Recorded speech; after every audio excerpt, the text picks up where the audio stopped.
50 minutong nakalipas, pinalayas ko na ang babae mo.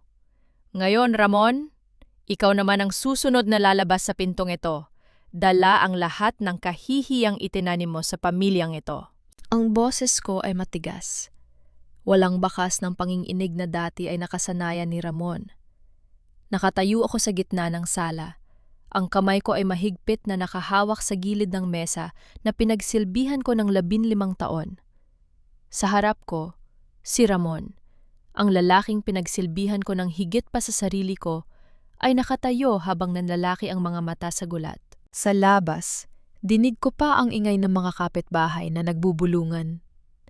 Ang kahihiyan, ang hiyan na ipinaglaban ko sa loob ng mahabang panahon ay wala na. Ang natitira na lamang ay ang kumukulong galit sa dibdib ko. Tiningnan ko ang mga gamit ng babaeng dinala niya sa loob ng tahanang ito, na yon ay nakakalat sa kalsada, basag-basa dahil sa biglang pagbuhos ng ulan. Ligaya! Anong ginagawa mo? Sigaw ni Ramon, ang boses niya ay puno ng pagtataka at galit. Sino ka para palayasin kami sa bahay na ito? Akin ang bahay na ito. Utang mo ang lahat ng meron ka sa pamilya namin. Hindi siya tumigil. Lumapit siya sa akin. Ang kamay niya ay nakataas, handang manakit gaya ng dati.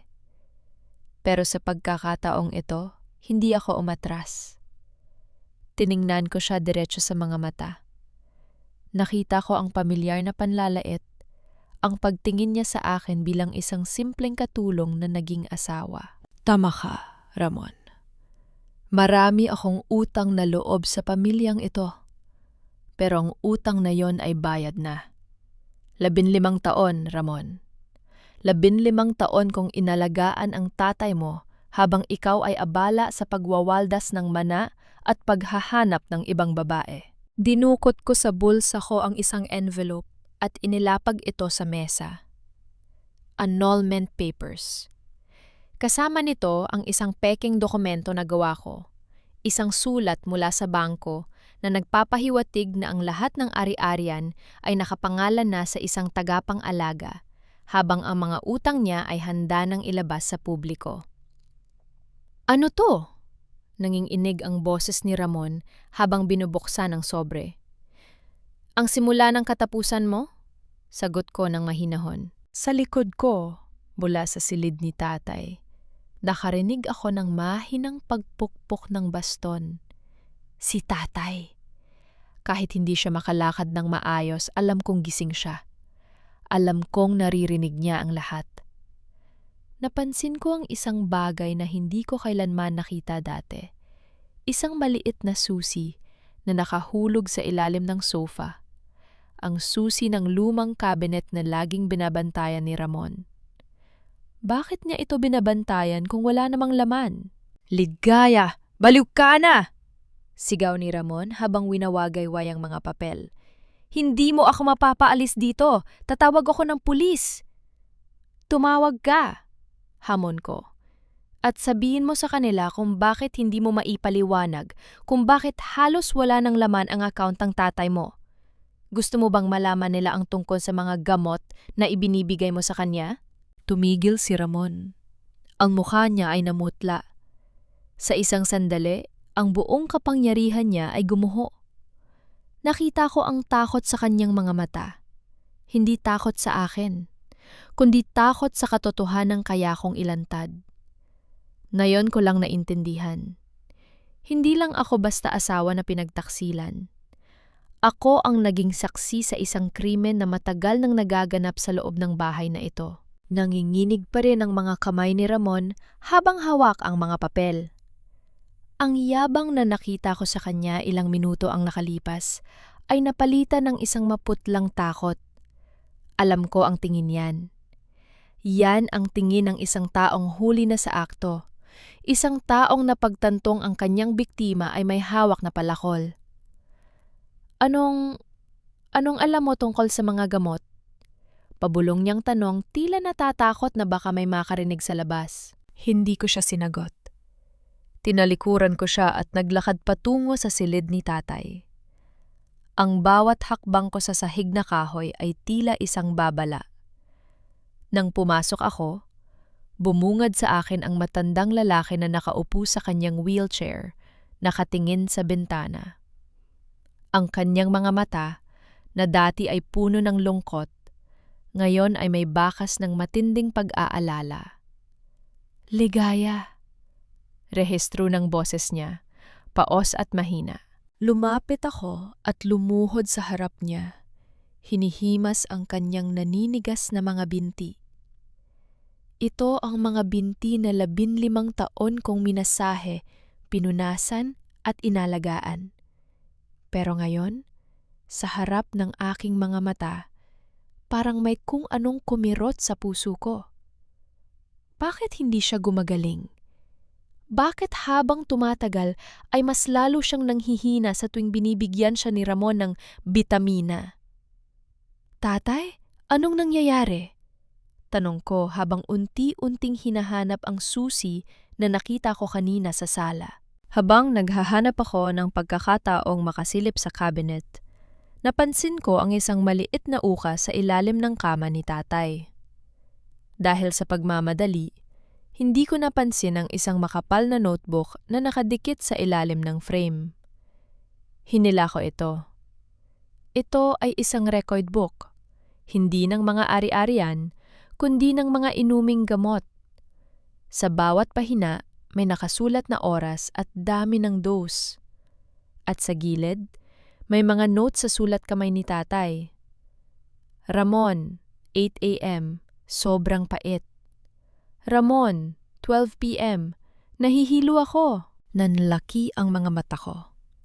Ang gamot na ibinibigay ni Ramon ay hindi pampalakas. Ito ay pampahina.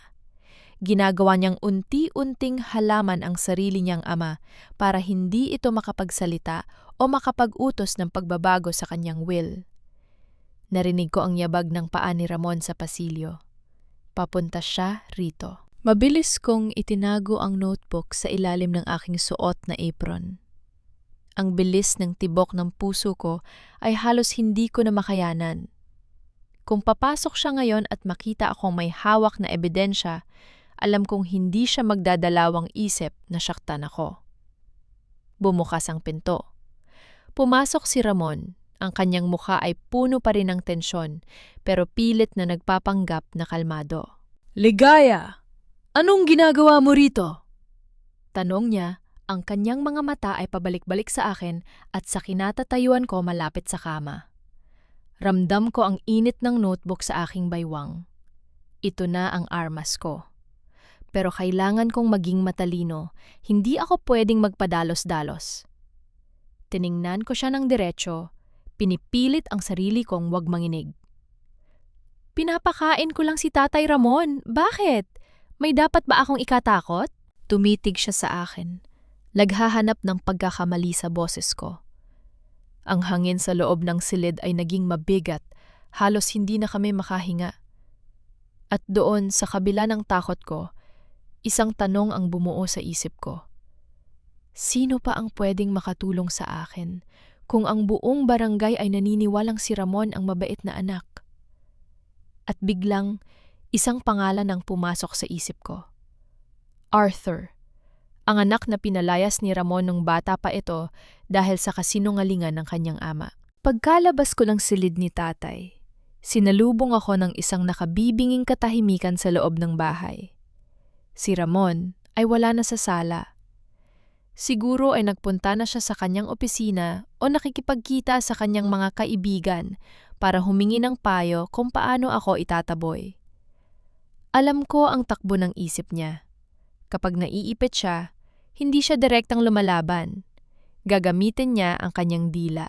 Hindi pa lumilipas ang isang oras. Narinig ko ang mahinang katok sa pinto. Akala ko ay si Ramon na bumalik para makipag-away.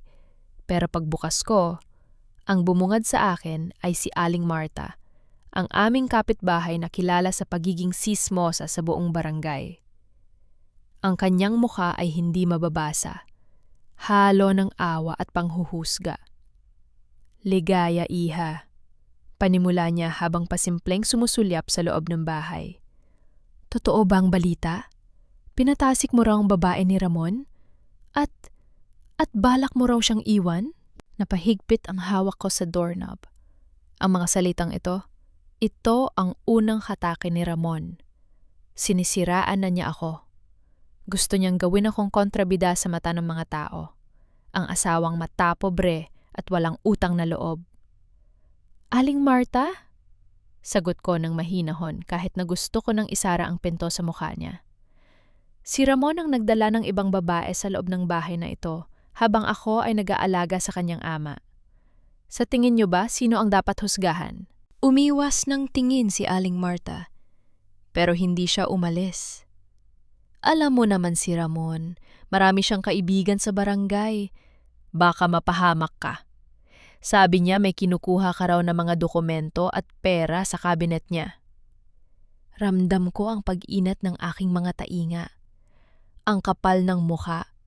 Ginamit niya ang hiya para takutin ako.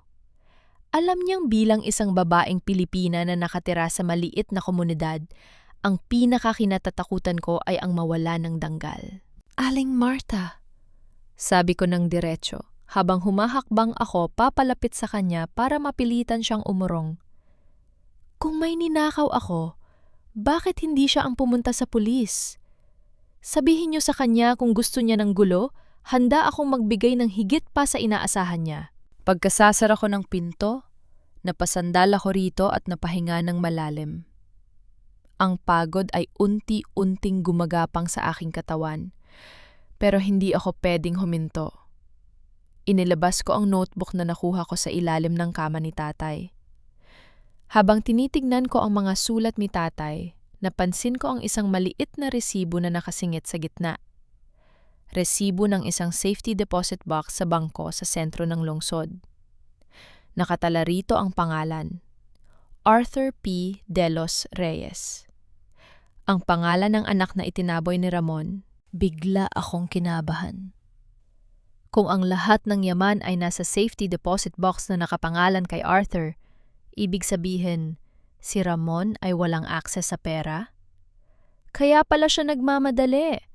Kaya pala niya ako gustong paalisin para makapunta siya kay tatay at pilitin itong magpirma ng dokumento na maglilipat ng lahat sa kanya. Kailangan ko siyang maunahan. Kailangan kong mahanap si Arthur bago pa magtagumpay si Ramon sa kanyang kasinungalingan. Tumunog ang aking cellphone. Isang text message mula sa isang unregistered number. Alam ko kung nasaan ang susi. Magkita tayo sa lumang simbahan bukas ng madaling araw. Huwag kang magsama ng iba. Napatigil ako. Sino ito? Paano niya nalaman ang tungkol sa susi? Ang takot na naramdaman ko kanina ay napalitan ng isang panganib na mas malaki. Pero sa gitna ng kawalan ng katiyakan, alam ko ang isa lang. Ang laban na ito ay hindi na lang tungkol sa pag-alis sa isang masamang asawa. Ito ay tungkol sa pagtuklas ng isang katotohanang kayang sumira sa buong pamilya ni Ramon. Ang madaling araw sa barangay ay laging tahimik, pero para sa akin ang bawat huni ng kuliglig ay parang banta. Nakasuot ako ng isang simpleng itim na jacket at takip sa ulo para hindi agad makilala. Habang naglalakad ako patungo sa lumang simbahan, paulit-ulit na tumatakbo sa isip ko ang mensahe. Alam ko kung nasaan ang susi. Sino ang taong ito? Si Ramon ba ang nagpapadala ng patibong para mahuli ako? Kung mahuli ako, tiyak na gagamitin niya ito para ipakulong ako sa kasong trespassing o pagnanakaw. Pero wala na akong ibang opsyon.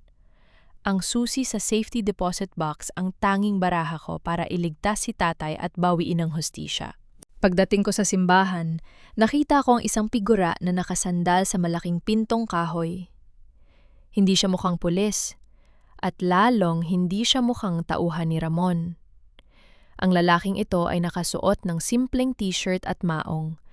Medyo magulo ang buhok, at may matang puno ng pait. Ligaya? Tawag niya. Ang boses niya ay hindi pamilyar, pero may kakaibang tono na nagpakaba sa akin. Sino ka? Tanong ko, habang unti-unting umatras. Paano mo alam ang tukol sa susi? Lumapit siya sa ilalim ng liwanag ng poste. Doon ko nakita ang mukha niya ng malinaw. May pagkakahawig siya sa mga mata ni tatay, ang parehong hugis ng kilay at lalim ng tingin. Ang hininga ko ay tila nawala sa aking dibdib. Ako si Arthur, sabi niya ng diretsyo. Walang pagbate, walang emosyon.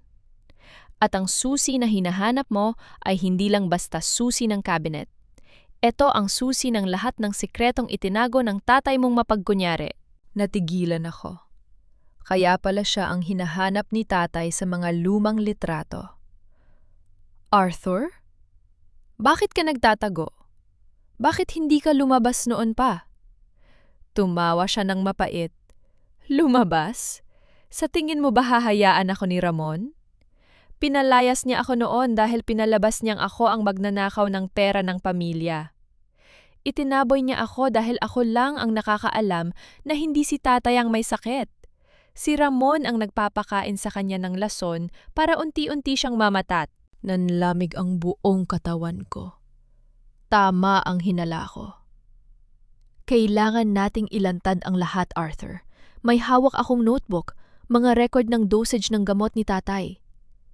Kinuha ko ang notebook mula sa aking bulsa at ipinakita sa kanya. Nang makita ni Arthur ang mga sulat kamay ni tatay, napayuko siya at napahawak sa kanyang noo. May namumiong luha sa kanyang mga mata na mabilis niyang pinunasan. Kulang ito, sabi ni Arthur habang tinitignan ang bawat pahina. Kailangan natin ng kopya ng medical records mula sa clinic ni Dr. Santos. Siya ang tumatanggap ng pera mula kay Ramon para mag-issue ng mga peking reseta. Kapag nakuha natin ang pirmadong reseta na nakabase sa peking diagnosis, tapos na ang laro ni Ramon. Paano natin makukuha yon? Tanong ko. Bantay sarado ang opisina niya. Tumingin si Arthur sa akin ng may pag-asa na hindi ko inasahan.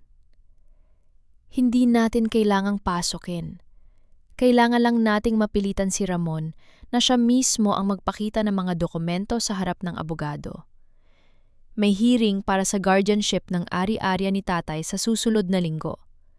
Doon siya magdadala ng mga medical report. Magpapanggap ako na kampi, pa rin ako sa kanya.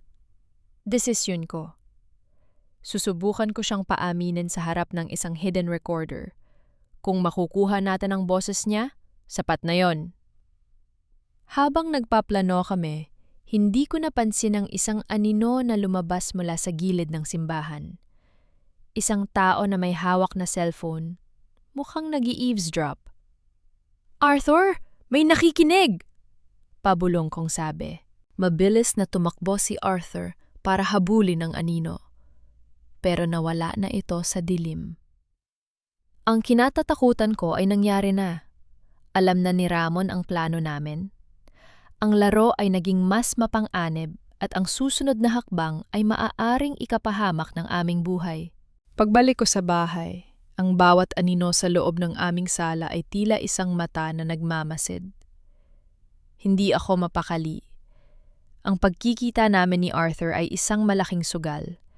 At ngayon, dahil sa aninong nakita namin, pakiramdam ko ay nakasabit ang buhay ko sa isang manipis na sinulid. Pagpasok ko sa pintuan, sinalubong ako ni Ramon. Nakaupo siya sa sofa, nakataas ang mga paa at umiinom ng kape. Ang atmosfera ay hindi nakakatakot gaya ng inaasahan ko. Ito ay nakakabinging tahimik. Saan gagaling, ligaya? Tanong niya. Hindi man lang ako nililingon. Ang boses niya ay malambing.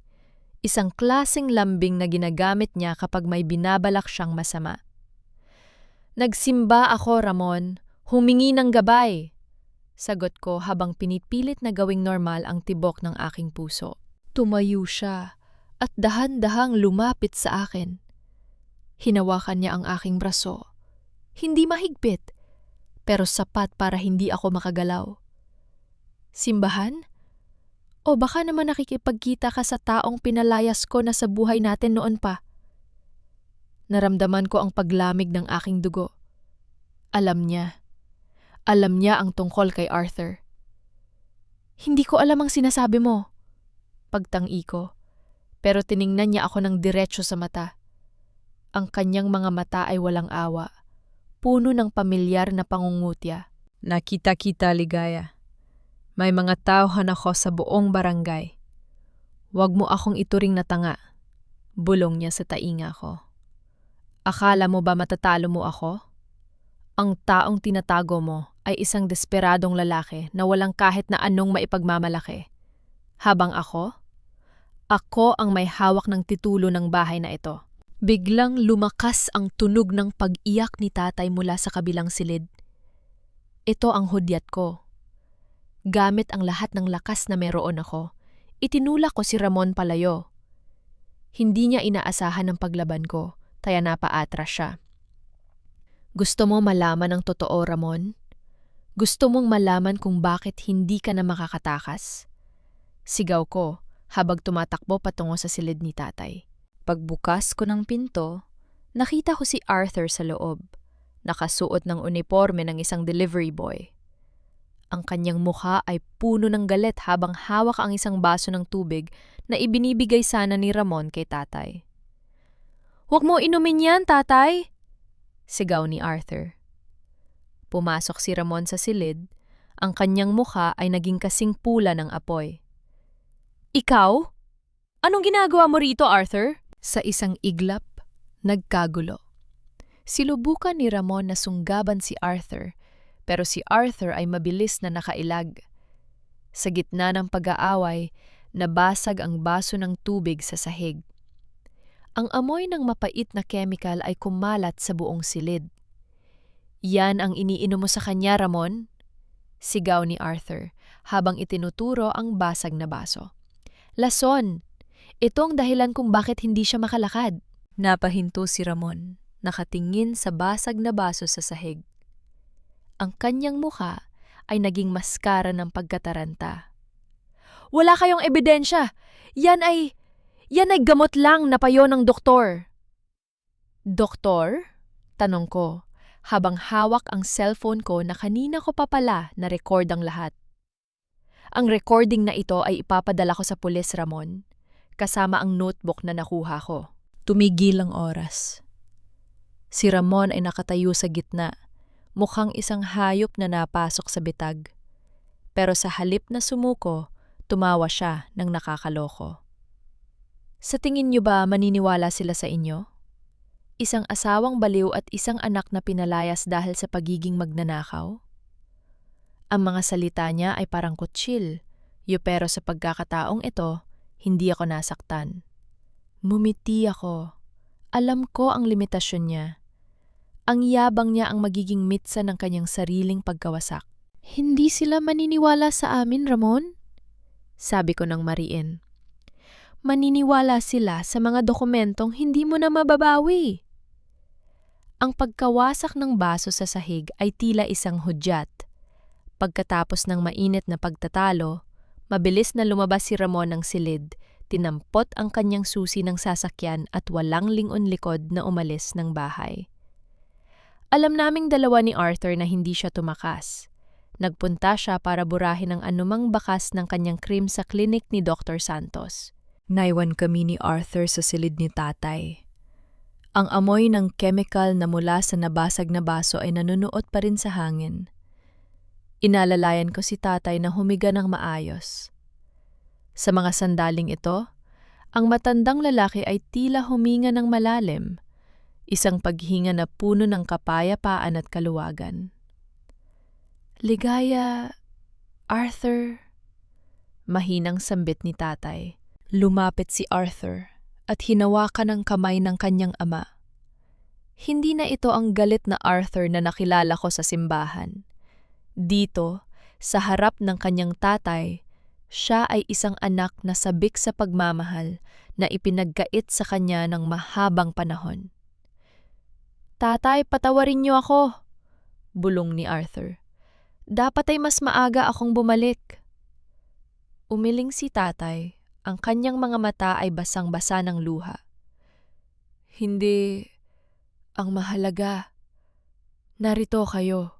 Tumayo ako at lumapit sa kanila. Arthur, hindi na tayo pwedeng maghintay. Kung kailangan ni Ramon ang mga dokumentong yon sa hearing sa susunod na linggo, ibig sabihin ay nandoon pa ang mga orihinal. Kailangan nating kumilos ngayon. Tumingin sa akin si Arthur. Ang kanyang mga mata ay naging seryoso at matalas. Tama ka. Pero hindi na lang ito tungkol sa ebidensya, Ligaya. Kailangan nating protektahan si tatay.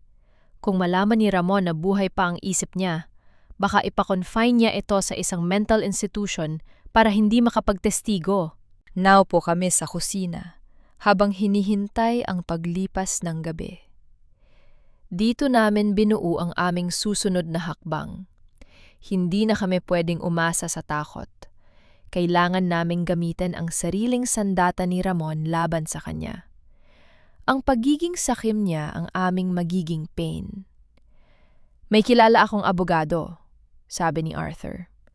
Dati ko siyang kasamahan sa trabaho. Hindi siya madaling mabili ng pera. At paano ang mga dokumento sa klinik? Tanong ko. Ligaya, Sabi ni Arthur habang nakatingin sa akin ng diretsyo. Si Ramon ang nagbabayad kay Dr. Santos. Pero ako ang dati niyang personal assistant bago ako itinaboy. Alam ko kung saan itinatago ng doktor ang mga backup na files niya, sa isang vault sa ilalim ng kanyang desk. Naramdaman ko ang kaba sa aking dibdib. Ibig mong sabihin, kailangan nating pasukin ang opisina? Tumanggo siya. Ito lang ang paraan. Kapag nakuha natin ang orihinal na medical record, wala nang magagawa si Ramon. Siya na ang mauubusan ng pera at oras. Sa gabing iyon, hindi ako nakatulog. Sa gitna ng dilim, pinag-isipan ko ang lahat. 15 taon akong naging ligaya. Ang matiising manugang, ang sunod-sunuran na asawa. Pero sa bawat oras na lumilipas kasama si Arthur, nararamdaman ko ang unti-unting pagbabago. Hindi na ako ang babaeng natatakot sa hiya.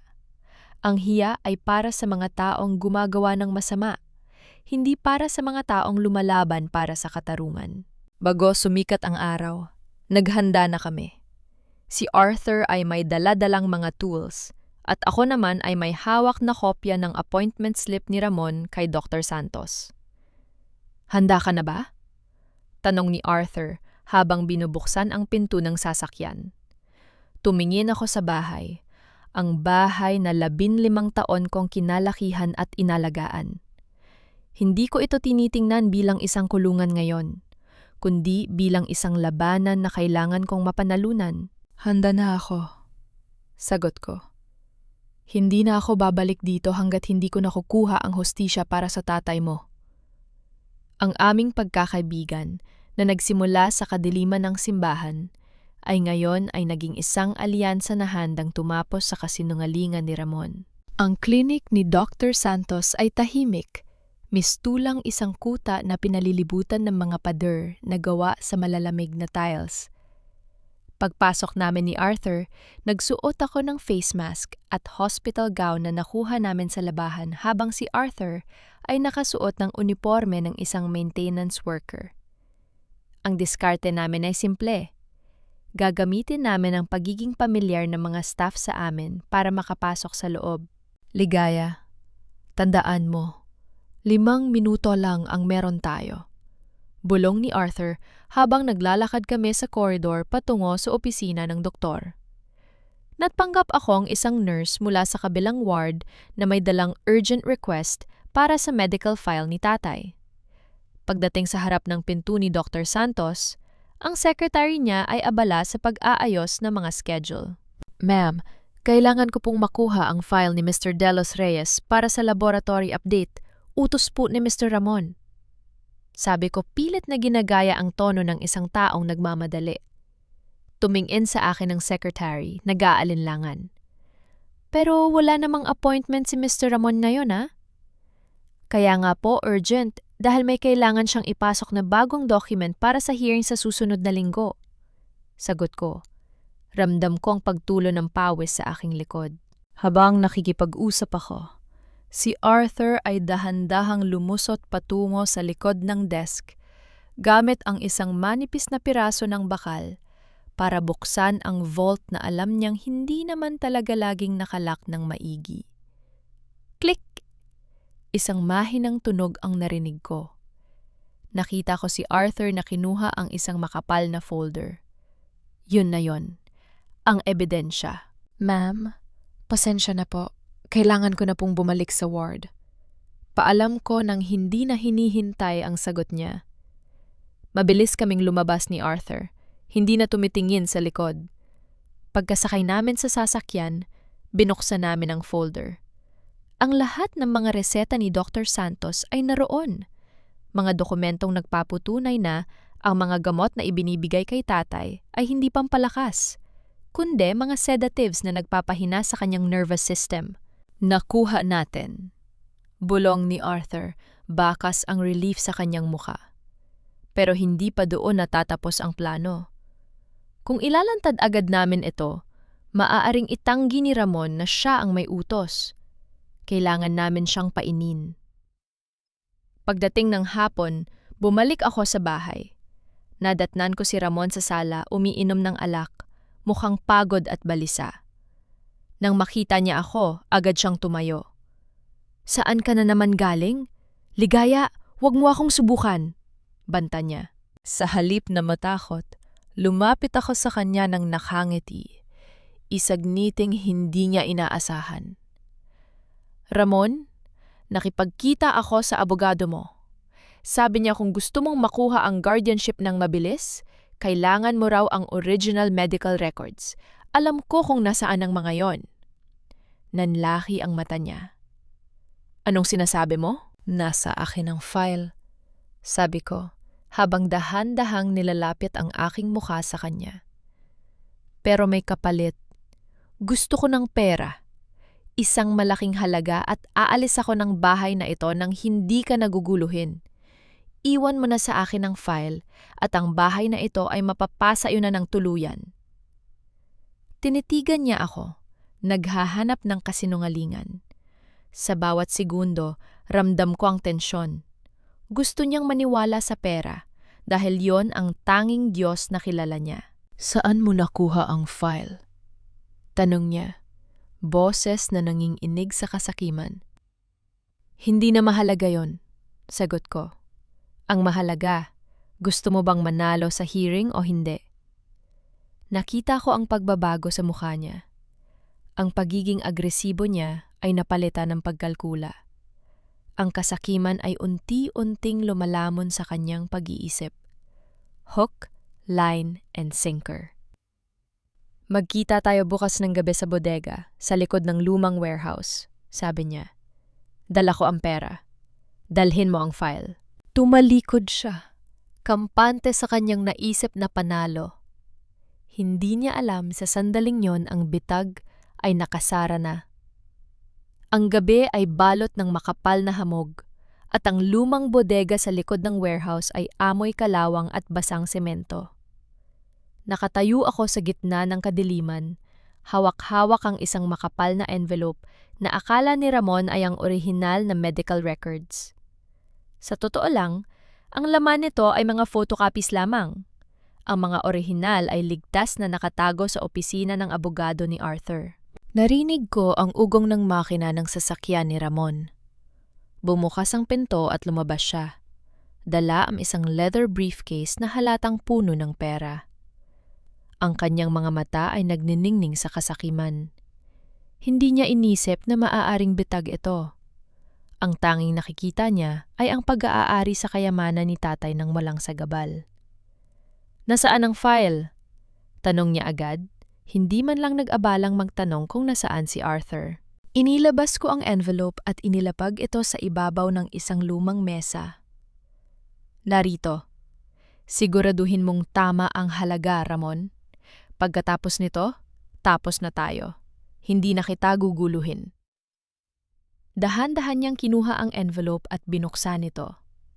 Habang binabasa niya ang mga dokumento, ang kanyang mukha ay naging kampante. "Akala mo ba matatalo mo ako, Ligaya? Ang dumi mo pa ring mag-isip. Akala mo ba papayag akong umalis ka ng may hawak na ebidensya laban sa akin? Bigla siyang kumuha ng lighter mula sa kanyang bulsa at sinindihan ng mga papel. Ngayon, wala na ang ebidensya. At ikaw, wala ka ng hawak na baraha? Tumawa siya ng malakas, isang tunog na puno ng tagumpay. Pero hindi ako sumama sa tawa niya. Sa halip, nanatili akong kalmado habang pinapanood ang pagkaubos ng mga papel sa apoy. Ramon, sabi ko sa mahinahon na boses, sa tingin mo ba, ibibigay ko sa iyo ang orihinal? Napakababaw mo naman. Natigilan siya. Bago pa siya makapagsalita, isang grupo ng mga anino ang lumabas mula sa dilim. Hindi lang si Arthur ang dumating. Kasama niya ang mga pulis mula sa lokal na barangay at ang pinakakinatatakutan ni Ramon, ang abogado ng pamilya. Ramon de los Reyes, boses ng isang pulis na lumapit sa kanya. Arestado ka sa kasong attempted parricide at falsification of public documents. Ano? Hindi yan totoo! Sigaw ni Ramon habang pilit na humahawak sa briefcase. Natrap niyo ako, mga sinungaling kayo. Ang video recording ng usapan natin sa loob ng bahay kanina ay sapat na para sa warrant. Sagot ni Arthur habang lumalapit sa kanyang ama na hindi na makagalaw sa gulat. At ang lahat ng medical records, may digital copies kami na hindi mo na mabubura. Nang pusasan si Ramon. Ang yabang na nakita ko sa kanya sa nakaraan mga taon ay tuluyang gumuho. Ang lalaking akala mo ay hari ng kanyang sariling mundo ay biglang naging isang hamak na kriminal. Tumingin siya sa akin. Ang kanyang mga mata ay puno ng matinding galit. Pero wala na siya magagawa. Ligaya! Hindi mo ako mapapatawad! Sigaw niya habang ipinapasok sa loob ng sasakyan ng pulis. Hindi ko na kailangang magpatawad, Ramon. Sagot ko habang pinapanood siyang ilayo. Dahil ang hustisya ay hindi naghihintay ng tawad. Ito ay nakukuha. Naiwan kami ni Arthur sa gitna ng bodega. Sa unang pagkakataon sa loob ng 15 taon, naramdaman ko ang tunay na kalayaan. Ang mabigat na pasanin na dala ko sa aking balikat ay tila naglaho. Pero habang papalakad kami palabas, naisip ko, ito pa lang ang simula. Ang pagbawi sa dangal at ang pag-aayos sa nasirang buhay ni tatay ay kailangang magpatuloy. Ligaya, tapos na ang unang bahagi, sabi ni Arthur. Ngayon, oras na para ibalik ang lahat sa nararapat. Ngumiti ako. Sa ilalim ng liwanag ng buwan, alam ko na ang susunod na kabanata ng buhay ko ay hindi na isusulat ng sinuman, kundi ng sarili kong mga kamay. Ang sumunod na mga araw ay tila isang mabilis na daloy ng tubig, magulo, maingay at hindi mapigilan. Matapos maaresto si Ramon, ang balita ay kumalat sa buong barangay na parang apoy sa tuyong dayami. Ang mga kapitbahay na dati ay umiiwas sa akin dahil sa tsismis ni Ramon ay biglang nagbago ang pakikitungo. Ang ilan ay nag-aalangan, ang ilan ay nagtatago ng hiya, at ang iba ay nakikipag-krus sa akin na tila ako ang bida sa isang pelikulang nagtagumpay. Ngunit ang totoong laban ay naganap sa loob ng korte. Nasa loob ako ng witness stand. Ang aking mga kamay ay mahigpit na nakahawak sa mga gilid ng kahoy. Sa tapat ko, nakaupo si Ramon sa loob ng kulungan ng nasasakdal. Wala na ang kanyang mamahaling suit. Nakasuot siya ng ordinaryong damit na pang-detainee. Ang kanyang mga mata ay pabalik-balik sa akin at sa kanyang abogado, na halatang hirap na sa dami ng ebiden siyang inilatag ni Arthur. Mrs. Ligaya, totoo bang ikaw ang nag-alaga sa biktima sa loob ng 15 taon? Tanong ng piskal. Opo, sagot ko matatag ang boses. At sa loob ng mga taon na iyon, may pagkakataon ba na tinangkakang pigilan o takuting ang nasasakdal sa tuwing sinusubukan mong tanungin ang tungkol sa kalusugan ni Mr. De Los Reyes? Tiningnan ko si Ramon. Nakita ko ang paggangalit ng kanyang bagang. Tila, gusto niya akong sakalin gamit ang kanyang tingin. Pero hindi na ako ang ligaya na takot sa kanya. Maraming beses po. Sagot ko. Palagi niyang ipinapaalala sa akin na utang na loob ko ang pananatili ko sa bahay na yon. Ginamit niya ang hiya at takot para hindi ako magduda sa mga gamot na ibinibigay niya. Ang courtroom ay nabalot ng bulong-bulungan. Ang mga tao sa gallery ay nagtataka. Ang lalaking akala nila ay huwaran ay isa palang mapagsamantala. Ngunit hindi pa ron nagtatapos ang gulo. Sa gitna ng pagdinig, biglang pumasok ang babaeng dinala ni Ramon sa bahay. Si Dahlia. Mukha siyang balisa, bit-bit ang isang bag. Lumapit siya sa bench ng mga abogado ni Ramon, pero sa halip na magbigay ng testimony para sa depensa, humarap siya sa judge. Your Honor, gusto ko pong magbigay ng testimonya, sabi niya, nanginginig ang boses. Nagulat ang abogado ni Ramon. Dahlia, wag! Pero hindi nakinig si Dahlia. Ramon, hindi ko na kayang magsinungaling pa. Ikaw ang nag-utos sa akin na itago ang mga bank statements na ninakaw mo sa kwarto ni Ligaya. Ikaw ang nagplan na palabasin na si Ligaya ang nagnakaw para mapaalis siya sa bahay. Ang revelasyon ni Dahlia ay parang bombang sumabog. Hindi ko inasahan ang pag-switch ng kampo ng kanyang mistress, pero naunawaan ko rin. Ang mga taong walang prinsipyo ay hindi rin magiging loyal sa isa't isa kapag malapit na silang malubog sa kumunoy. Si Ramon ay nag-iisa na lang. Tumayo si Ramon, nagwawala. Sinungaling ka, Dahlia. Bayaran ka nila, di ba? Order, order in the court! Sigaw ng judge. Habang inilalabas si Ramon sa courtroom, nagtama ang aming mga paningin. Wala na ang put sa kanyang mga mata. Napalitan ito ng matinding pagkatalo at pagkamuhi sa sarili. Sa sandaling yon, naramdaman ko ang isang kakaibang pakiramdam. Hindi ito ang saya ng paghihigante. Ito ay ang gaan ng isang taong tuluyang nakalaya. Paglabas ko ng courtroom, sinalubong ako ni Arthur. Ngumiti siya ng bahagya. Tapos na ang kasinungalingan, Ligaya. Sabi niya. Ngayon, ang kailangan na lang natin ay siguraduhin na si tatay ay makakakuha ng tamang pag-aalaga. Arthur, sagot ko.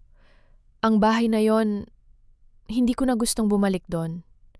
Masyadong maraming masakit na alaala. Tumango siya. Hindi mo no kailangang bumalik. Dahil sa testimonya ni Dahlia at sa ebidensya natin, ang titulo ng bahay ay babalik na kay tatay. At ang bahay na yon, ibebenta natin para may pambayad sa pagpapagamot niya sa isang mas mabuting pasilidad. Naglakad kami palabas ng korte. Ang sikat ng araw ay tumama sa aking mukha. Sa wakas, ang ulap ng takot na matagal na nakabalot sa akin ay naglaho na. Ang susunod na kabanata ay malinis na pahina. Ang hangin sa loob ng bagong silid ni tatay sa pribadong ospital sa lungsod ay malamig at malinis. Malayo sa amoy ng lumang kahoy at gamot na nakasanayan namin sa lumang bahay.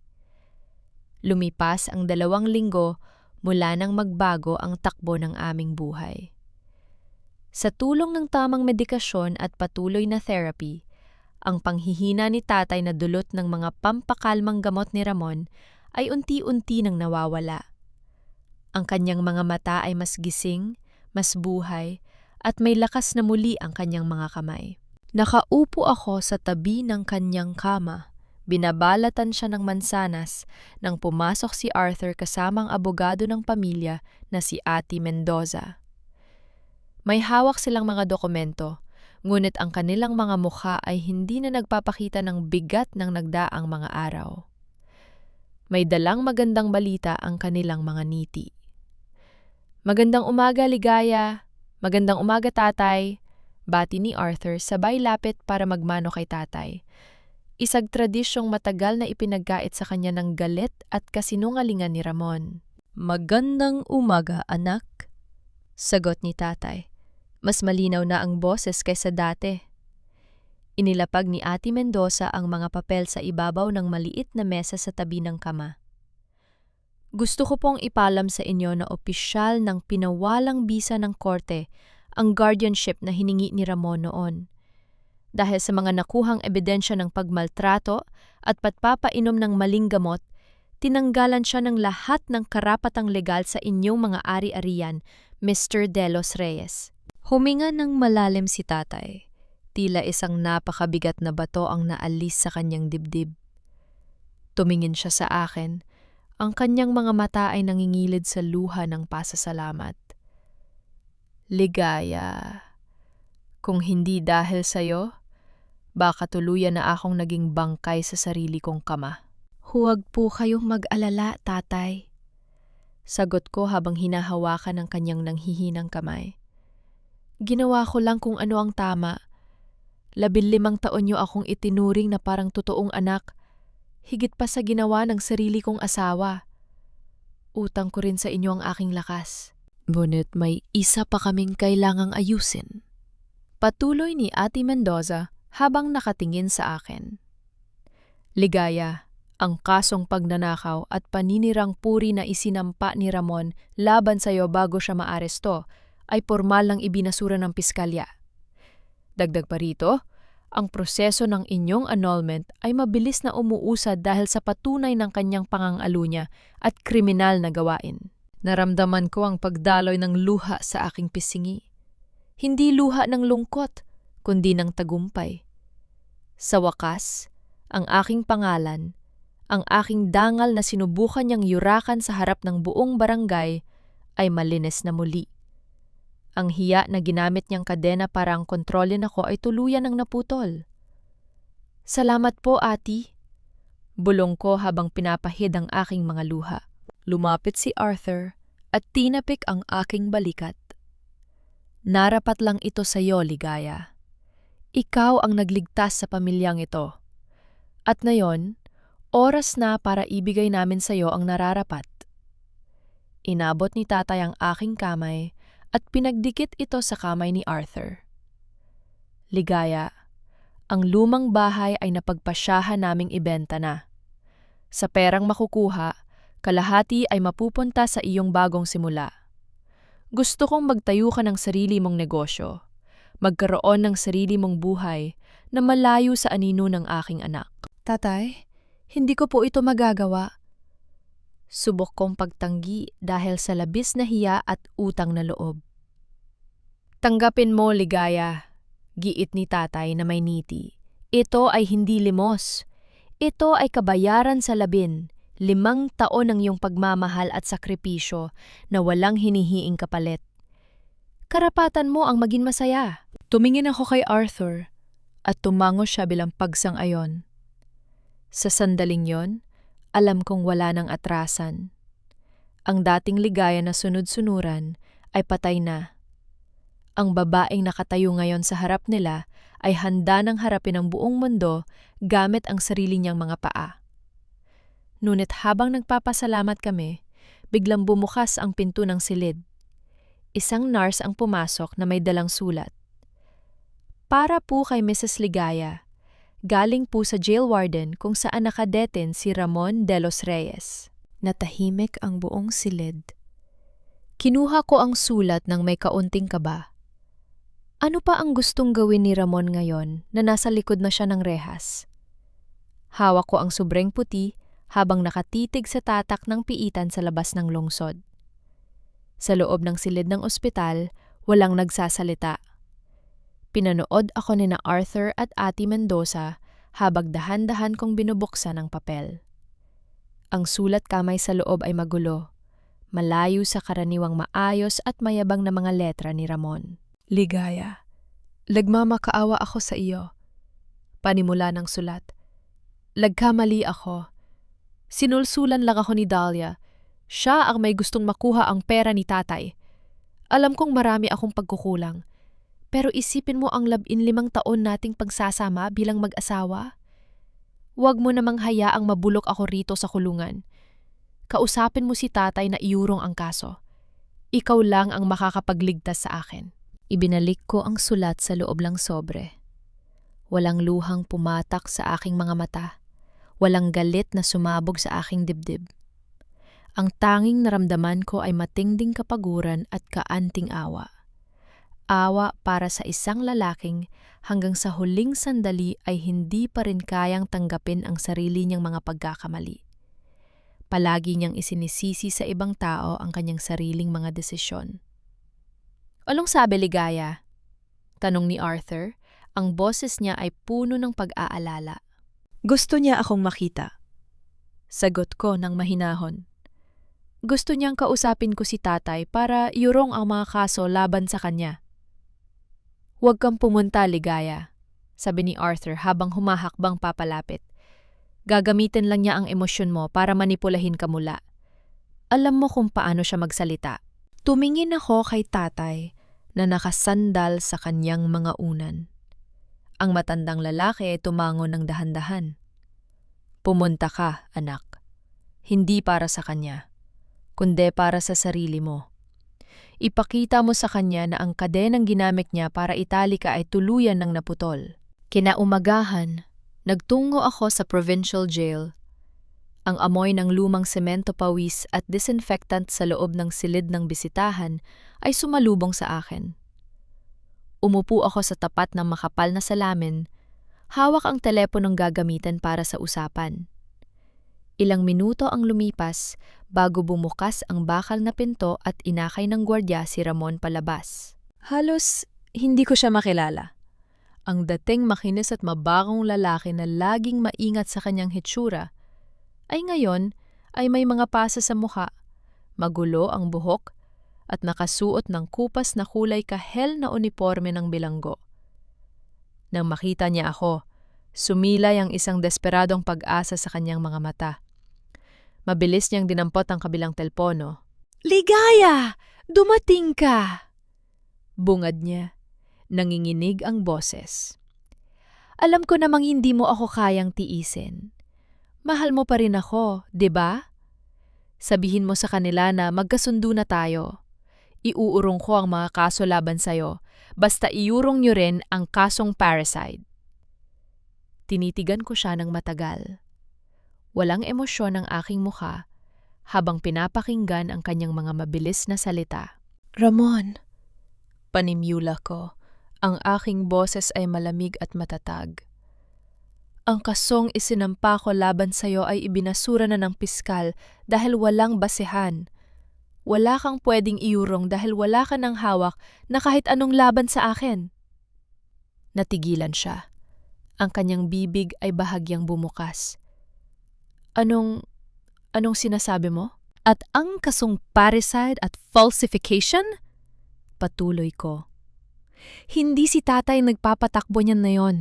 Ang estado na ang umuusig sa'yo dahil sa tindi na mga ebidensya. Kahit magmakaawa ako kay tatay, hindi na mababawi ang kaso laban sa'yo." Inilapa po ang isang folder sa ibabaw ng maliit na lamesa sa tapat ko. Idiniin ito sa salamin para mabasa niya ang unang pahina. "Ito ang kopya ng desisyon ng korte sa annulment. Malaya na ako, Ramon. Hindi mo na ako asawa. At ito naman ang sulat mula sa bangko." Nang makita niya ang papel mula sa bangko, unting nawala ang kulay sa kanyang mukha. "Ang lahat ng utang mo sa mga loan sharks at mga bangko na ginamit mo gamit ang pangalan ng kumpanya ni tatay ay hindi nababayaran ng pamilya De Los Reyes," paliwanag ko.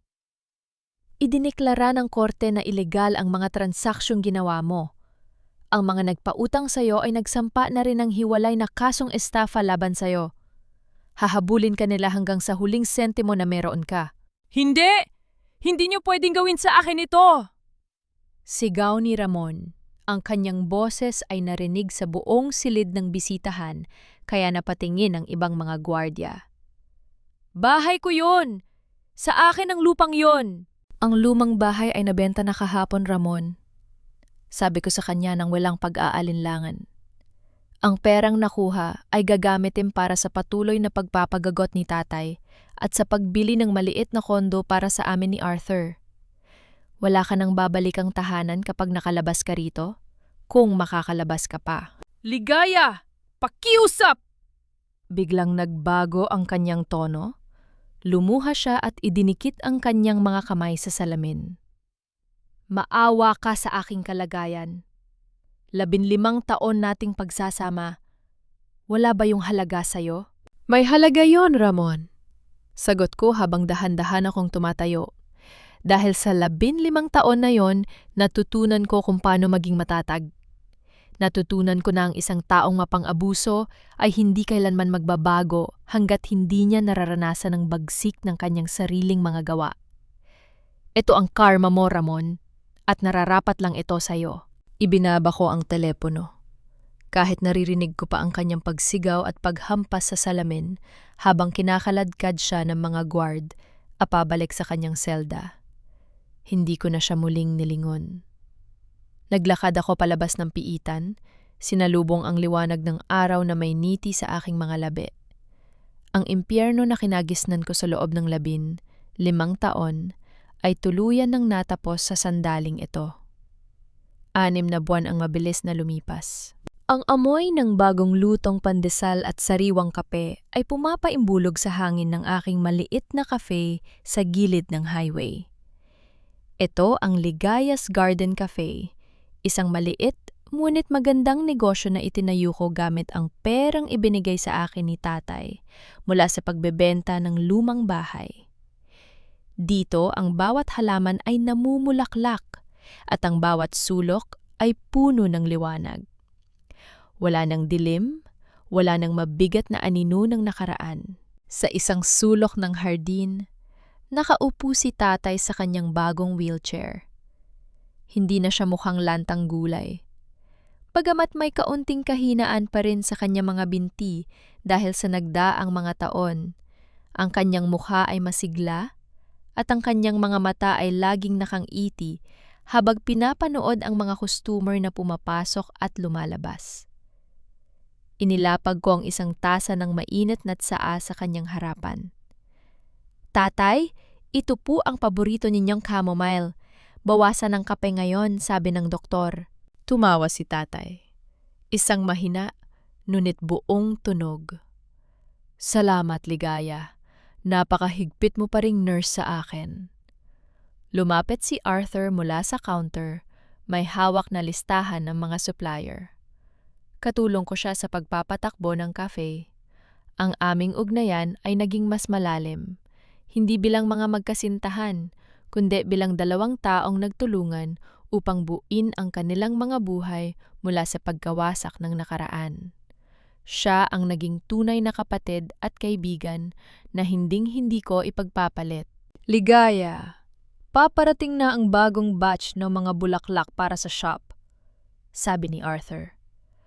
Mukhang mas marami tayong bisita ngayong weekend dahil malapit na ang fiesta sa kabilang barangay. Mabuti kung ganoon, sagot ko habang pinupunasan ang aking mga kamay sa aking apron. Kailangan nating maghanda ng mas maraming pika-pika. Minsan, kapag lumulubog ang araw, hindi ko maiwasang maalala ang nakaraan.